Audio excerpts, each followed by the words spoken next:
राष्ट्रवादी काँग्रेस पक्षाचे युवा आमदार रोहित पवार यांच्यावर ईडीने कारवाई करून आज दिनांक 24 जानेवारी रोजी समन्स देऊन चौकशीला बोलावले। ही कारवाई राजकीय सुडातून झाली असून भाजपा सरकार भीतीतून अशा कारवाया करीत आहे। या कारवायांच्या निषेधार्थ बुलढाणा जिल्हा राष्ट्रवादीच्या पार्टी तीव्र निषेध करीत असल्याचे बुलढाणा जिल्हा प्रवक्ता ॲडव्होकेट करीम खान यांनी एका निवेदनाद्वारे सांगितले आहे। या निवेदनाद्वारे त्यांनी सांगितले की लोकशाहीमध्ये विरोधकांना जनतेचा आवाज बनून संघर्ष करण्याचा अधिकार असतो, परंतु आजच राज्यातलं खोके आणि केंद्रातील मोदी सरकार हे विरोधकांचा आवाज दाबण्याचं काम करीत आहे। ICE, इन्कम टॅक्स, CBI, ईडीची 90 ते 95% कारवाई फक्त विरोधकांवर होत आहे। हा विरोधकाचे आवाज दाबण्याचं षडयंत्र आहे। अशा भेकड कारवायांना राष्ट्रवादीचा कार्यकर्ता भिणार नाही। आम्ही आदरणीय शरद पवार साहेब, जयवंतराव पाटील, सुप्रियाताई सुळे यांच्या नेतृत्वात लढत राहू। रोहित पवार यांच्यावर चालू असलेली गैरकायदेशीर कारवाई त्वरित थांबवण्यात यावी, अन्यथा बुलढाणा जिल्ह्यात तीव्र आंदोलन करण्यात येईल आणि होणाऱ्या परिणामास शासन जबाबदार राहणार असल्याचे आवाहन यावेळी देण्यात आले। निवेदनावेळी अल्पसंख्याक जिल्हाध्यक्ष MD साबिर, मोहसिन खान, महादेव भालतडक, इरफान खान, आशिष वायझोडे, सिद्धार्थ हेलोडे आणि इतर पदाधिकारी व कार्यकर्ते मोठ्या संख्येने उपस्थित होते। आज या ठिकाणी आम्ही बुलढाणा जिल्हा राष्ट्रवादी काँग्रेसतर्फे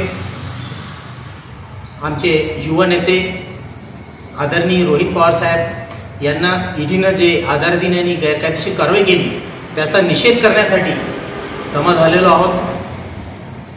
लोकशाहीमध्ये जे विरोधक आहेत त्यांना देखील एक विशेष आणि पवित्र स्थान असते।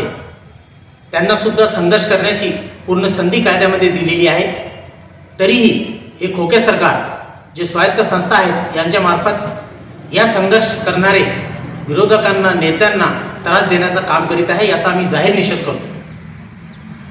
तसेच आजपर्यंत जे काही आईस कारवाया झालेल्या आहेत, म्हणजे इन्कम टॅक्सची कारवाई असो की ते CBI कारवाई असो की ईडी कारवाई असो, झालेल्या एकूण कारवाईपैकी 90 ते 95% कारवाया ह्या फक्त विरोधकांवर झालेल्या आहेत। आणि स्वतःला कायदेतज्ञ नसून कायद्याचा विद्यार्थी म्हणून मी आपल्याला सांगू इच्छितो की कोणत्याही कायद्यामध्ये अशी तरतूद नाही की फक्त विरोधकांवरच कारवाई करायची आणि जे सत्ताधारी आहेत ते दुधाचे धुतलेले आहेत, अशा प्रकारचा भाग नाही आणि बाब नाही। म्हणून या कारवाईचा आम्ही जाहीरपणे निषेध करतो। तसेच मागील काळामध्ये आपण पाहिलं असेल की मोठे मोठे नेते जे कॉन्स्टिट्यूशनल पोस्टवर बसलेले आहेत ते लाखो लोकांसमोर सांगतात की विरोधक जे आहेत ते करप्ट आहेत, ते भ्रष्टाचारी आहेत, आणि लगेच 2-4 दिवसामध्ये ते भाजपाई वॉशिंग मशीनमध्ये त्यांना धुवून त्यांच्यासोबत मांडीला मांडी लावून सत्तेमध्ये बसतात। ह्या सर्व गोष्टी आता जनता मुळीच खपून घेणार नाही आणि अशा प्रकारचे ज्या कारवाई झाले हे राष्ट्रवादी काँग्रेस पार्टी मुळीच खपून घेणार नाही।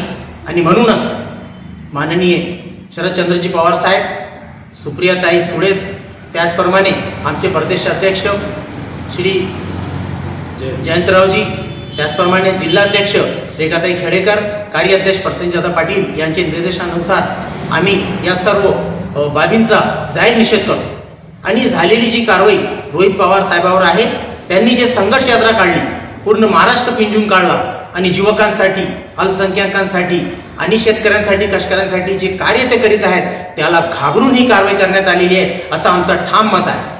आणि ही कारवाई जर थांबवण्यात आली नाही तर राष्ट्रवादी काँग्रेस पक्षाचा प्रत्येक कार्यकर्ता आमच्या या सर्व नेत्यांच्या नेतृत्वाखाली प्रत्येक ठिकाणी लोकशाही मार्गाने आंदोलन करेल। प्रत्येक गावामध्ये, प्रत्येक शहरामध्ये आम्ही रस्ते सुद्धा चालू देणार नाही, असे ठामपणे आम्ही इशारा देतो। आणि होणाऱ्या सर्व जे परिणाम आहेत त्याच्यासाठी हा शासन जबाबदार राहील।